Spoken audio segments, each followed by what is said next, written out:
Para naman sa panunumpa ng pagiging kasapi ng Alumni Association, inaanyayahan ko po si Binibining Brenda Sili, Pangulo ng Alumni Association.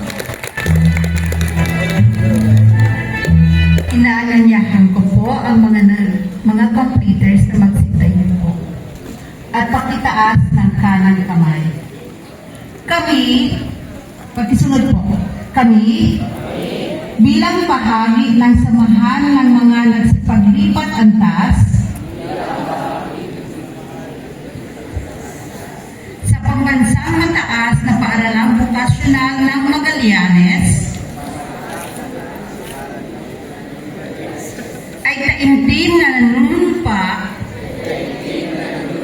namamahalin, at itataguyod ang karangalan ng aming inang paaralan,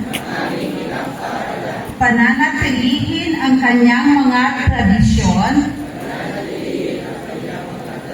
na may pagpapahalaga sa dignidad ng paggawa, alinsunod sa slogan Labore est Orare. Ang paggawa ay isang panalangin. Kasiyahan nawa kami ng may kapal. Congratulations.